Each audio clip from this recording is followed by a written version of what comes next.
美军司令不会跟你道歉的，他是来帮你忙的。他就算做错了，他只能说 "It's a great pity"， 非常遗憾的，但是不会讲 sorry， 他不可能跟你说 sorry 的。4万美军驻扎在韩国的境内，就是在帮你打仗，你到底还要求什么？不过应该有的外交的这些告知的话是会有的，可是，在军事行动上面的话，美国他一向都是独断独行的。老实讲一句，他也不会告诉台湾，他也不会告诉你韩国，他更不会告诉日本。为什么？因为它叫做美军，好吗 ？OK， 这样懂了吧？接下来我们要持续来关心到最近在东北亚的上空真的气流很乱，尤其今天要关心到的是韩国的军方不停跟美国谈好的安保，李在明在想什么？今天我们会一起来做关心3个火线话题，今天请来宾来特别帮我们做解答。我们等一下会来看到的是美军的100架次的 F-16呢，在这边演练，而且逼近了中国大陆的防空识别区。那这个时候，中国大陆它是紧急的升空它的战机来做对峙，结果呢，驻韩美军却接下来被要求要向韩国道歉。韩国现在开始已经不再唯美是从的意思了吗？今天一起做关心。第二件事情，刚刚特别讲到的，美军的 F-16逼近了中国大陆的防空识别区。那中国呢，它是派出什么战机来升空拦截呢？军事上面的消息，等一下我们会请来宾来特别帮我们做解答。最后，今天也会来关心为什么李在明这个时候要求韩国缩减跟美国的联合军演的一个规模呢？它是要重塑美韩之间的军事关系，还是在测试同盟底线？接下来美韩的长期军事合作会有什么样子的冲击？今天就这些议题，我们会一起来做关心。我们要特别来看到的是来自于韩联社这边做的披露，说呢，在2月18号的时候，还有19号的时候，我们看到这个驻韩的美军在黄海的上空进行了100架次的一个 F-16大规模的单独训练，逼近中国大陆它的防空识别区当中，中方是紧急派了他的战机升空，双方一度就因此在空中展开了对峙。针对此呢，韩国的国防部长立刻的去要求了驻韩美军司令针对这件事情来做道歉。那么也跟他表达了抗议，结果他确实，我们来看到驻韩的美军司令这位是布伦森，是确实是立刻向韩国道歉了。大家有时候觉得说这件事情很奇怪啊，美军在韩国的地盘上面为什么要跟韩国道歉呢？尤其过去依照的是这个美韩的安保条约，在战争发生的时候，韩军的指挥权是握在美军的手上的。那美军其实拥有高度的这个自主权。为什么这个时候好像看起来韩军可以压在美军的头，韩方可以压在美军的头上呢？而且时间点更敏感的事情是，李在明正在力推2028年他要收回战时指挥权。怎么看接下来美韩的安保出现了什么样子的变化？大使怎么看？对，其实美军跟这个韩军在韩国战场上的军事的动作跟相互的知会，跟谁指挥谁这一点是一个长期在争论的问题，这中间有模糊点，所以呢，事实上这些问题一直没有办法解决。韩国认为就是说，民间甚至军方人，你外国军队在我韩国，你要听我韩国人指挥，对，尤其在战时那可是美军说，根据安保条约，战时美军在韩国发生战时的时候，指挥权属于美军。对，那这个韩国当然心里不痛快，跟美国去吵了很久。2007年的时候，当时的卢武铉就跟美军说谈好了，2012年2007谈好了，2012年美军会把战时指挥权移转给韩军。结果呢，后来不了了之。到了李明博的时候呢，他到2010年又跟美国人谈了一次，然后说，我跟美国谈好，2015年会转让给韩军。结果呢，又怎么样？又不了了之。所以到了2014年朴槿惠上台以后呢，他就跟这个又对外说，我们又跟美军谈好，2016年会移转。可是到现在都没有移转。那可是呢，这个李在明上任以后他们已经跟美军重新谈了。他说，2005到2006年就可能让美军把指挥权转给韩军。结果呢，现在看起来是阶段性的发展，也就是今年的1月，经过李在明政府他们这个谈判他说，事实上已经把联合作战的地面作战的指挥权，那么这个司令部指挥部的指挥权现在已经有一个韩国籍的中将来取代了。所以呢，可是问题你要听到啊，这个地面作战，只有地面，只有地面，那海上跟空中的好像没有包括，都不算数。都不算数。结果呢，李在明他又出来讲说，好，我们已经跟美军讲好了，2030年的时候，有可能这个所谓全面作战能力，那就是3个空间的哈。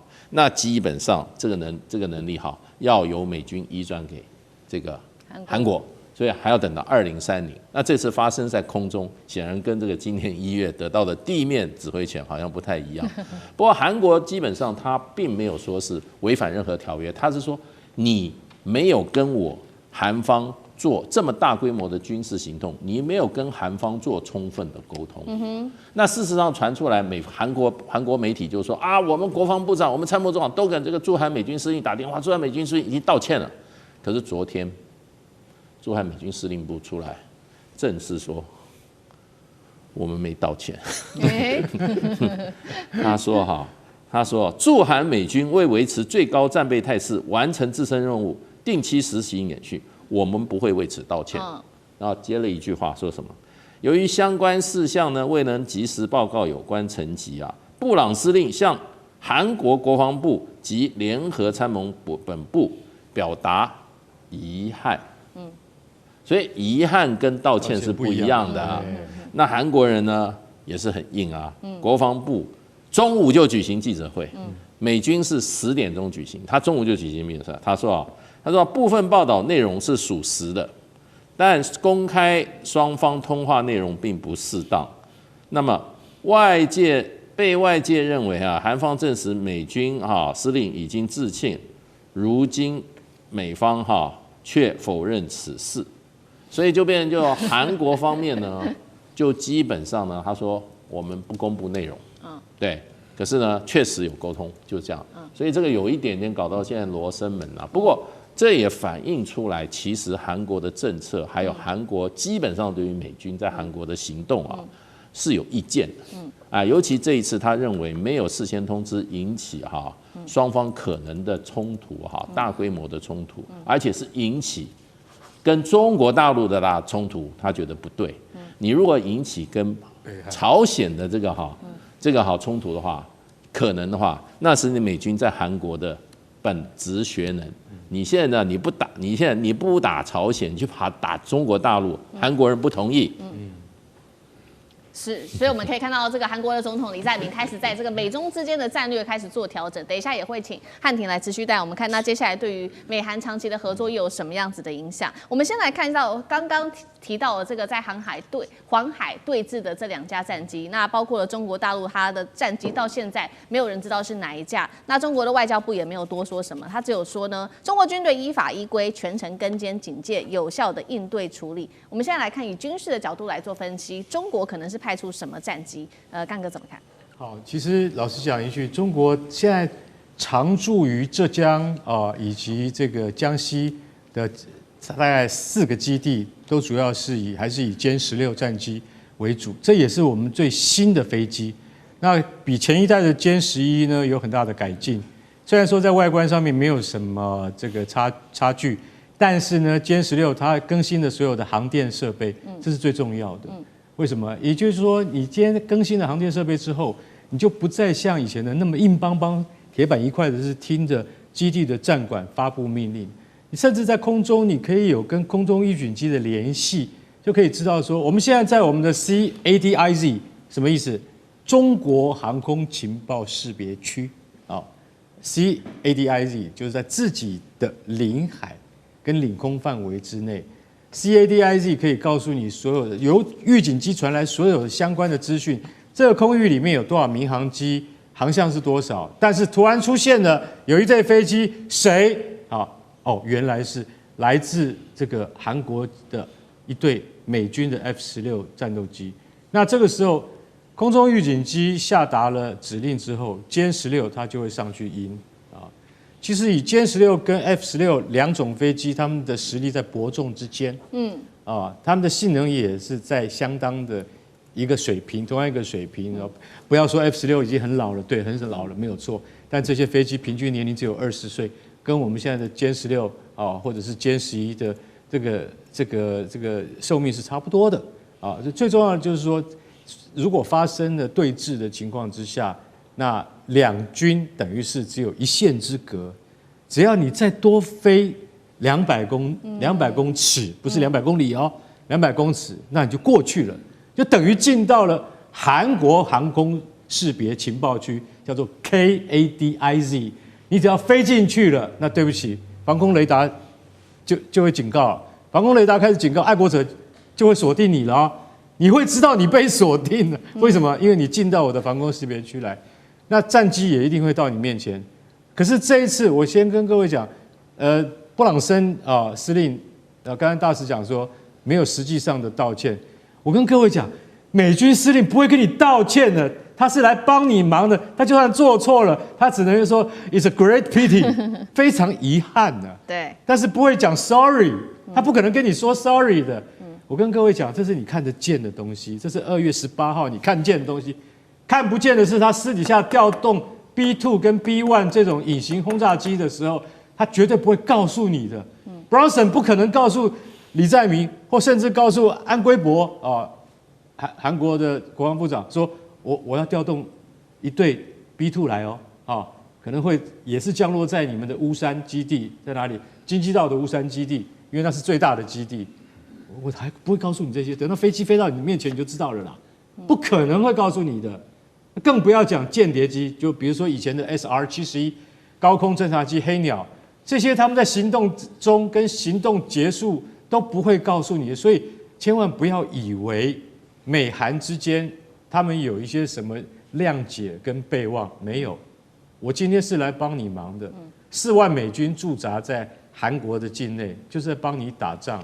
你到底还要要求什么？不过应该有的外交的这些告知的话是会有的。是。可是，在军事行动上面的话，美国它一向都是独断独行的。老实讲一句，他也不会告诉台湾，他也不会告诉你韩国，他更不会告诉日本。为什么？因为它叫做美军，好吗 ？OK， 这样懂了吧？好，确实哦，这一次美国的战机在黄海这边跟中国大陆展开对峙，让韩国很不满，所以现在美韩的关系也开始出现一些变化吗？因为在这一件黄海上面的对峙争议发生之后，我们来看到是朝鲜日报最新又在爆料，紧接着进入3月份了，本来要举行的这个本来要举行的这一场自由之盾联合军演，现在呢，韩方呢因为要求要大幅缩减规模，因此呢，跟美国没有共识，已经被迫要推迟了。李在明也给出一个理由，他说，理由呢，就是因为今年是南北韩和平共处的第1年，那美国也很尴尬。他说呢，我已经把我的人员啊、装备都全部准备好了，你在这个时候却临时要这个缩编，等于是美国被打脸，但是他也怎么办呢？也只能无奈表示没有办法，表示惊讶。那接下来对于这个长期的美韩合作是否已经开始出现了一些变化，李在明在想什么？汉庭怎么看？这一连串的操作确实让很多过去认为韩国唯美是从的观察家们跌破了眼镜。不过，不论美方是道歉还是遗憾，你想想看，美国什么时候会向台湾表示过道歉跟遗憾呢？从这点来看，韩国还是挺了不起的啊。那韩国这一系列，你看他做了3件事情啊。就第一个，在黄海的事件上，是在我们农历大年初了。他主要的抗议是什么？是说美军根本没有跟韩方有充分的协调沟通，然后呢，你美国的挑衅行为是把韩国置于了中美冲突的前沿，严重违背韩国自己的国家利益。而这个抗议在整个韩美同盟历史上非常罕见，因为过去呢，韩国对美军的做法往往就是默许或者事后解释，从来没有抗议。那第二呢，就是拒绝捆绑踢开日本，因为几乎就在同时间，美国提议我们美日韩要联合空中演习啊，但李在明呢也拒绝，为什么？说你这个很靠近日本什么主导就主权的相关问题啦，所以韩国不碰。这也表示了韩国在历史的问题上是要划清界限了，拒绝在敏感的时刻跟日本进行深度的这种军事捆绑。再来第3，就前面所提到，本来要在3月9号举行的自由之盾联合军演，李在明说：“哎呀，今年是南北韩和平共处元年呐，所以我们这些就减少啦。”所以美方呢也就推迟。为什么李在明敢接连对美国出招？其实是多重考虑。第一个，他的内政扫清了障碍，执政根基非常的稳固。我们都知道，这个前总统尹锡悦已经被判无期徒刑了，整个保守派的势力受到了重挫。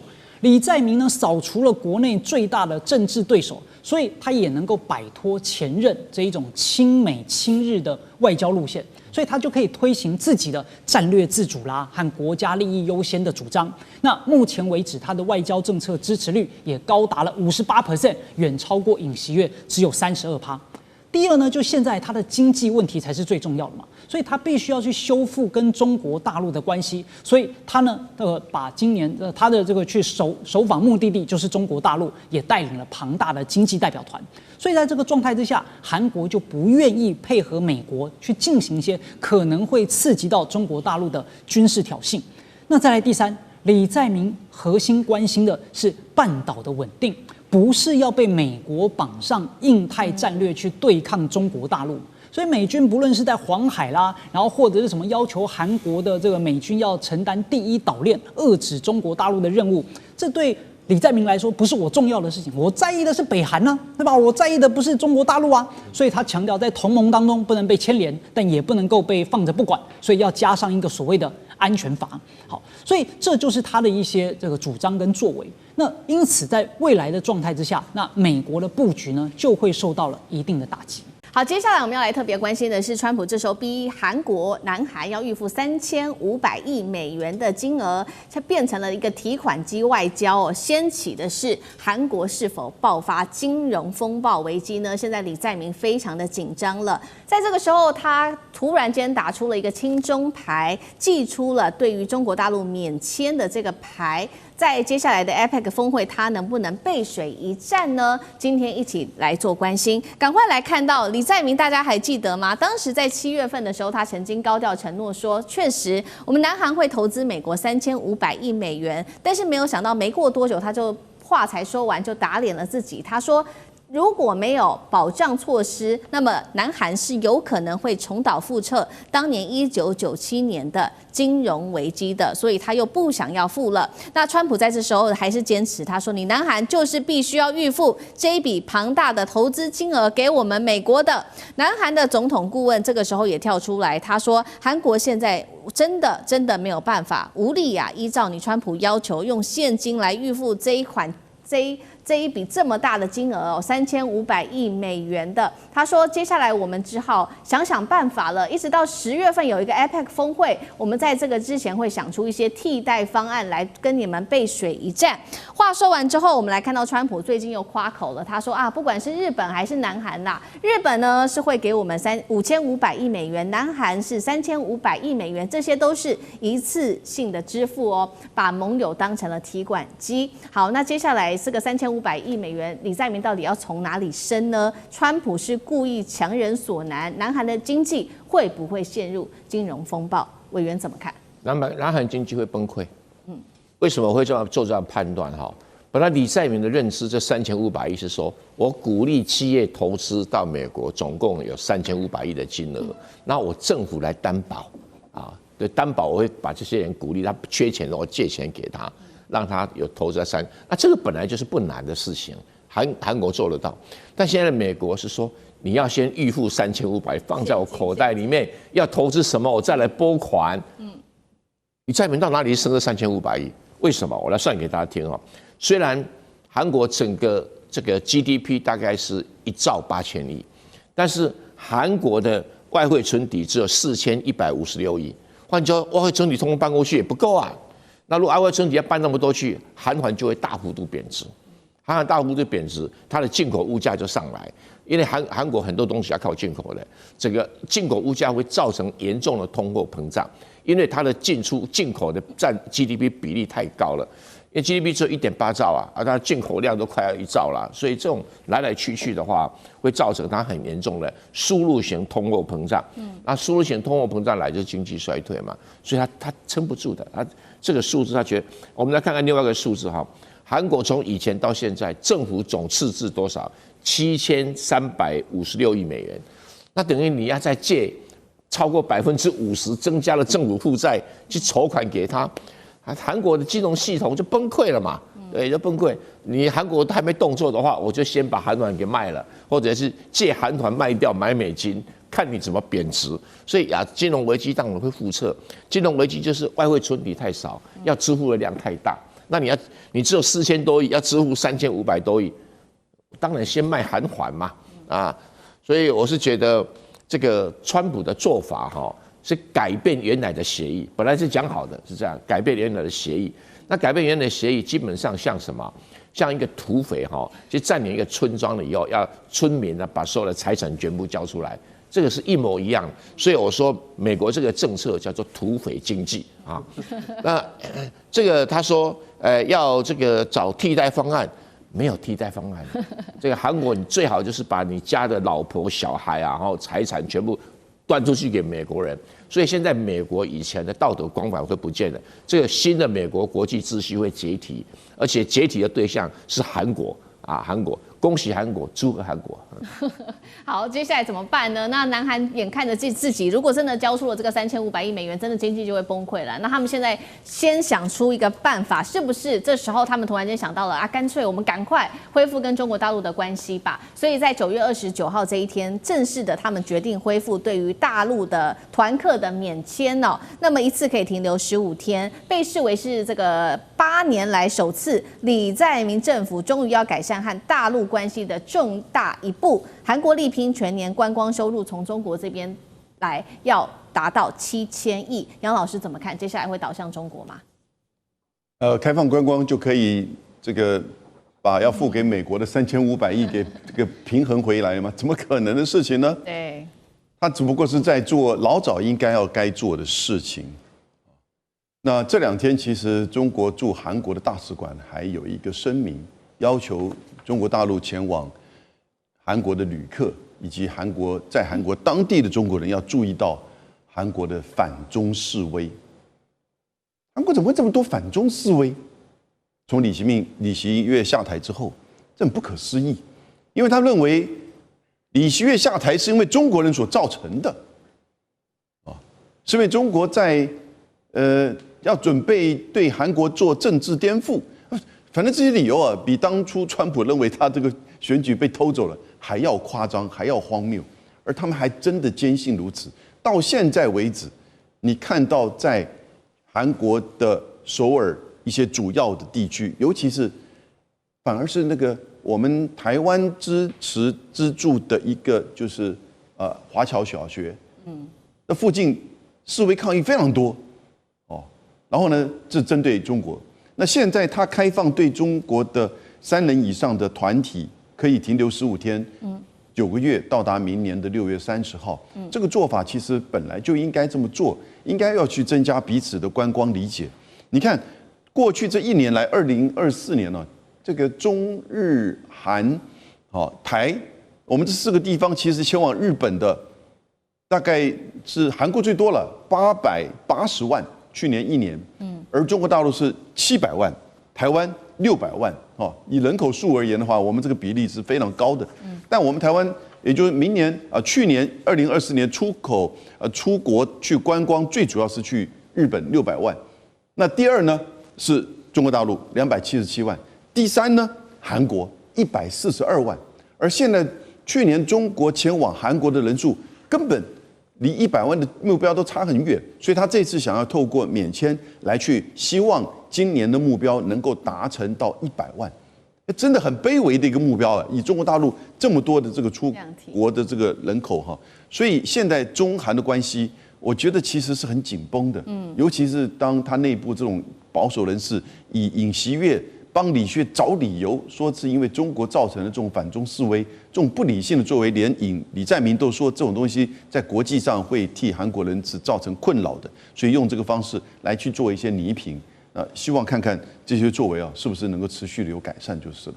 好，李在明现在也很为难，一边是跟美国的关系，一边又希望修复跟大陆之间的关系那其实专家也说了，那与其你被川普这个一层一层的剥削，那不如你赶快在这个 APEC 10月份底到达之前，赶快施行这个背水一战，现在施行双面手法，跟美中之间玩一些这个平衡那建文哥，你觉得这样有效吗？李在明手上到底还有哪一些牌啊？我认为韩国的牌真的没有，毕竟它对美的顺差事实上蛮高的，而这个所谓的顺差，就川普政府来讲，就是相关国家的原罪哦。也因此，他过去以来就一连串什么对等关税，你只要顺差越多，你就要必须向美国进行妥协和付出代价要越高。特别我们看韩国这一阵子，他非常忧虑他汽车工业。我们知道它的汽车工业占它 GDP 在10%，而它所有的这些汽车来讲，1/4是出口到美国市场。也因此，如果美国市场韩国汽车整个销售受到重大影响，其实对它的整个出口，甚至国家的 GDP， 它的影响是非常非常的巨大。也因此，我认为韩国这次抛出所谓双向策略是一个软性的诉求。那所谓的双向，就是韩国积极向美国表明，我愿意跟你在各个领域合作，我都愿意好好的务实来谈。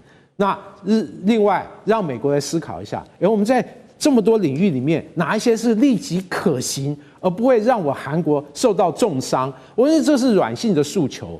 但我认为对于川普来讲，他就是直接现金交易，对等，那没有什么打折的空间。而且过去以来，他对朋友、对竞争对手、对于他的对手，他的要求其实都差不多。因此我认为所谓双向策略这么软邦的一个策略，我认为对川普政府事实上不会产生太大的效果。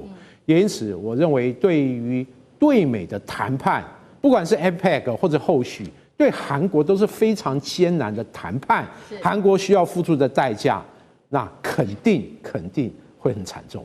好，观众朋友，今天节目我们今天赶快来关心到的是北京现在针对经济来开战了。对日本的关系跟对南韩是完全不一样的，对日开始做断供对南韩则是示好。现在中韩之间有一个共同的目标，就是共同抗日，并且呢，韩国的总统也承认了这个有关于一中的一个原则。那台湾有事成为清算线了吗？接下来我们要来看东北亚被迫选边站了吗？今天就这些议题会一起的来做关注。先来看到今天3个火线话题，我们会请来宾帮我们特别做解答的。北京现在是开刀日本了，拉拢南韩。我们来看到对日做了哪些事情？他现在针对军民两用的物资会做全面的断供，日本要为这个台湾有事论付出代价吗？高市早苗能不能撑得住在这样子军民两用物资全面断供的情况之下呢？好，接下来第2点我们会来看到的是中国大陆跟南韩这一回站在一起高喊共同抗日，并且携手捍卫2战胜利成果。李在明还刻意秀出了在他们的会面的这个场子上面，秀出了习近平先前赠送给他的小米手机，并且一起做自拍，甚至还喊出针对中国大陆，他喊说这个辽宁是千金难买啊，还喊出一个中国。东北亚的这个布局阵营是不是要重新的划线了呢？这个是第2个问题。最后一个问题，我们也会来看到。这一回，中国大陆对日本跟对南韩态度是完全不一样的。中国是在对外示警一个新规则吗？谁顺北京，谁才有活路？谁背着北京就没有好事吗？今天就这些议题，我们会来一起做关注。好，赶快来看到是这一场在经济上面对于日本的制裁，能不能真的打到日本的最痛处呢？能不能实现所谓的致命的经济斩首行动呢？因为大陆的商务部最新公布，即日起是立刻生效的，全面禁止对日本出口所有军民两用的物资。这些物资加起来其实是非常的多的那么主要就是报复这个日本首相高市早苗的台湾有事言论，要从源头来切断日本不管现在在无人机的发展或在高阶晶片上面掌握的这些关键的制造能力。节目一开始要特别请教孙委员了，大陆这一次针对于日本的这个军民两用物资的限制，可不可以被视为是一个对对手的精准杀戮呢？能够踩到日本的痛处吗？委员怎么看？对，我想我在这个节目已经不止一次提过了就从高市早苗失言风波开始，你就看到来自于北京政府一连串的外部跟内部的动作。那这些东西都可以很明显的看得出来，他并没有打算让这次的失言风波大事化小，小事化无。所以日本原本打的算盘是说，借着一次又一次的模糊解释，可以把这件事情混过去。但是很显然的，北京政府并不买单。那既然不买单，他就不可能轻轻松松的就放过日本这一次了。那么还不要讲说他在这一次这个军事演习的时候，日本已经是屋漏偏逢连夜雨了，你跟中国大陆的关系已经够糟了，这个时候你还要来插一脚哦，你还要来啰嗦发言，那么这些东西当然都会再的造成北京政府对这个日本方面的这个愤怒哦。所以我认为北京在一开始的时候，他就很聪明的主导了一个话题哦。我记得我在这个节目也说过，他主要强调的不是中日之间的仇恨。他一直不断的锁定在日本军国主义复辟这件事情，因为亚洲的国家大部分都被日本侵略过啊，所以日本军国主义复辟这件事不是只有中国大陆的事，它也是韩国的事，它也是东南亚国家的事。因为当日本不断的强大起来的时候，谁知道日本不会重演当年2次世界大战这样的角色？你说现在不会，当年明治维新的时候，谁会想到日本会变成侵略国啊？可是它就是一个变成侵略国了。所以当高市早苗准备要把日本非核化，日本要开始做军武扩张的时候，其实中国大陆抓住了这个痛调，是相当聪明的哦。所以为什么中韩之间可以在这件事情上某种程度有共同的默契跟立场？因为韩国其实不亚于中国大陆哦，韩国民众仇日的氛围也是很强烈的。韩国当年不是没有被日本殖民，没有被日本欺辱，没有被日本践踏过的。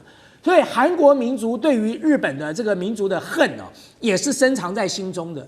所以当然这一次中韩之间可以在面对日本的这个议题上，很快的就达成一个共识跟默契了。那我认为李在明很聪明啊，李在明比高市聪明多了。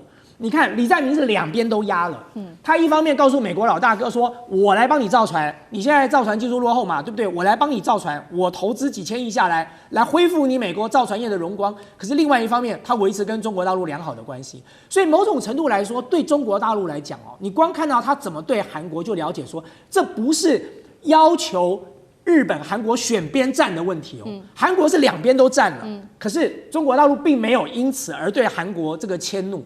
日本它不是两边站，它是站了一边来打这一边，那就是中国大陆无法接受跟无法容忍的哦。所以中韩关系现在的确是快速的升温哦。各位，如果你现在去一趟上海啊，我过去这一年大概每个月都在上海待1个礼拜到10天了，那个大街小巷都是韩国人。我住的那个饭店以前没有太多人的，现在天天爆满，全部都是讲韩文的韩国的客人，所以你就可以知道中韩之间的民间的互动现在是多么的热烈跟密切。你更不要讲说中国大陆关掉了日本的观光之门之后，大开了韩国的观光之门，所以对于中国大陆的民众，他不能去日本，他都去韩国来。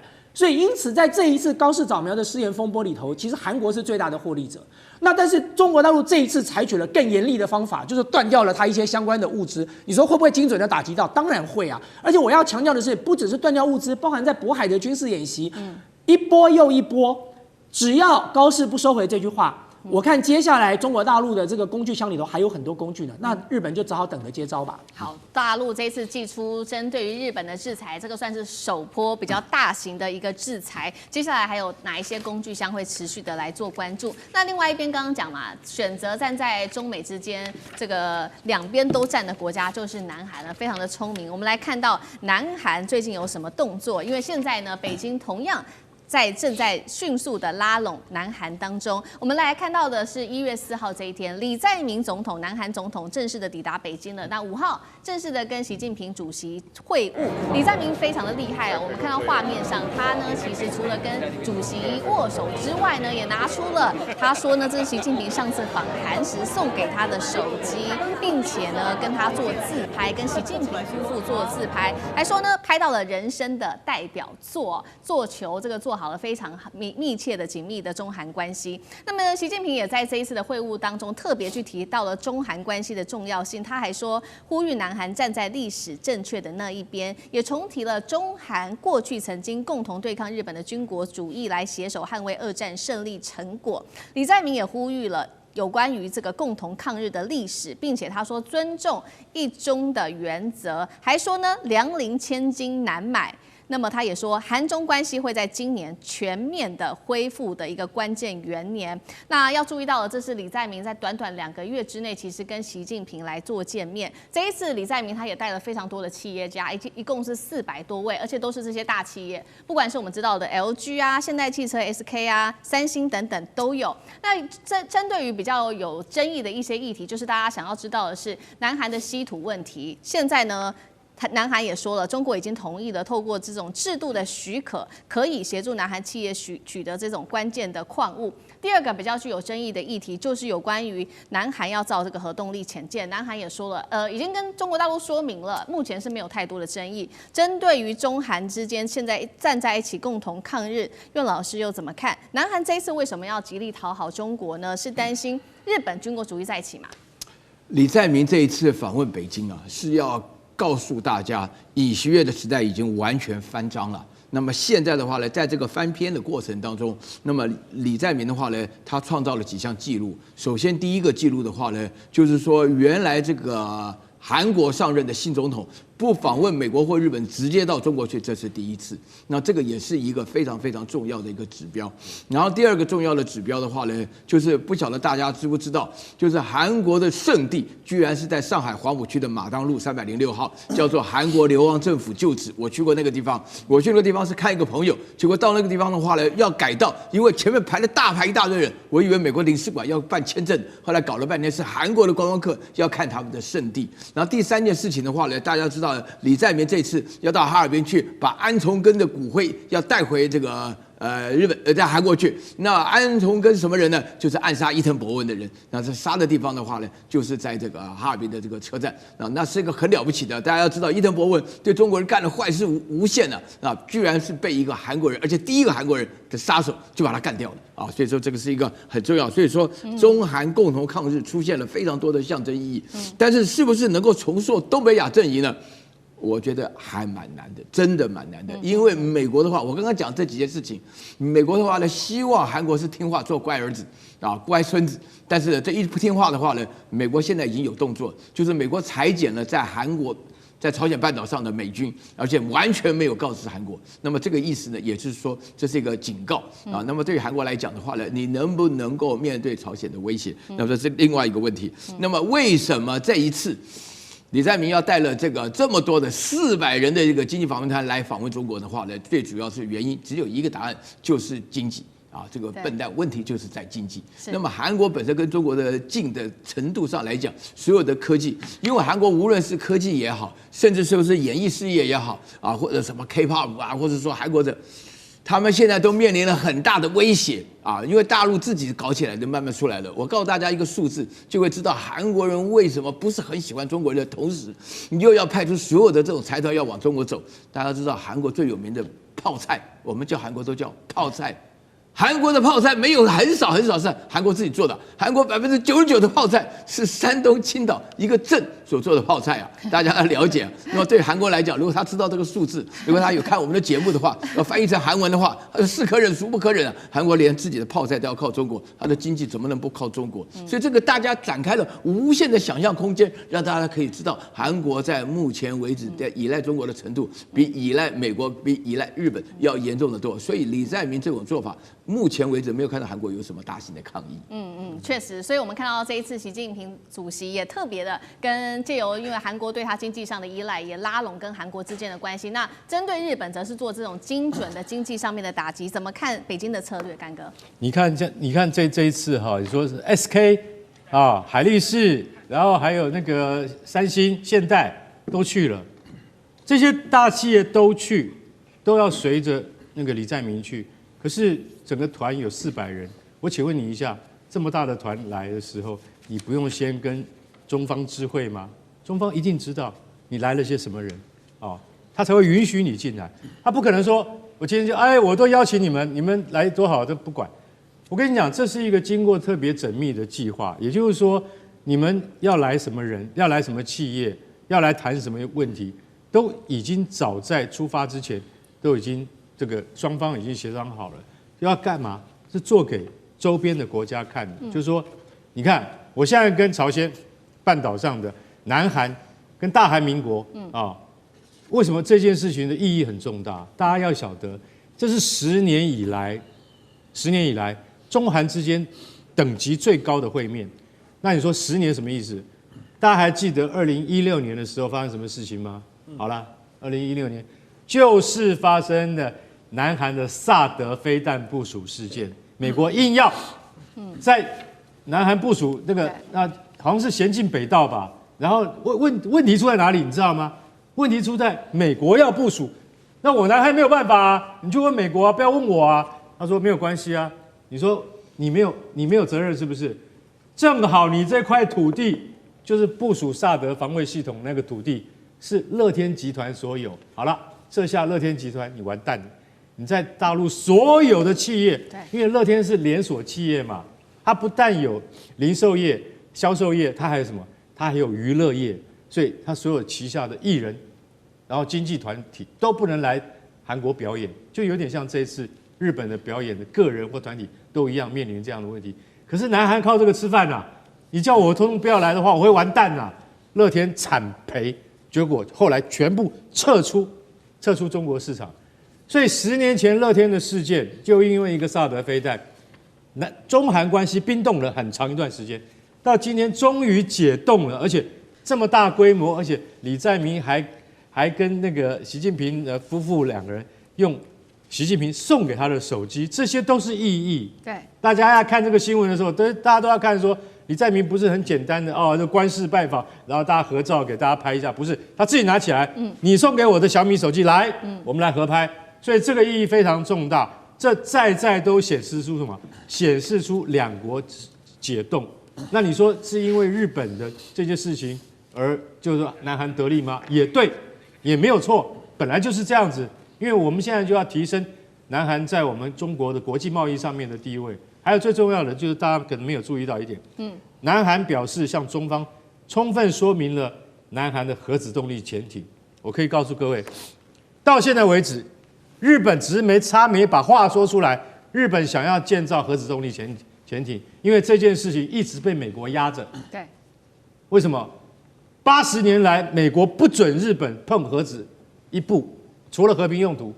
你现在如果说你要造核子动力潜艇，日本，我告诉你，日本早就会造了，但是它不能造，因为美国不准。南韩我既然准了，为什么？也是美国同意的，你知道吗？所以这一次南韩对于核子动力潜艇，他们要开始生产核子攻击潜艇的时候，他必须要先向那个美国，因为也是美国帮忙才有办法造。第二个就是要跟中国报告，不然的话你就会破坏区域和平。所以这件事情没有在他们这一次的会谈之中放在题目里面，代表什么？中国已经默许这件事情意义非常重大。为什么？我准许南韩，然后如果日本你敢造的话，我可以告诉各位，绝对比台湾有事这件事情还要严重100倍。为什么？因为日本开始走向真正的军国主义，开始造核子潜艇的话，那就会天下大乱。中国绝对不会同意。所以大家看李在明这一次去访问北京，其实他的收获很大，也是警告日本。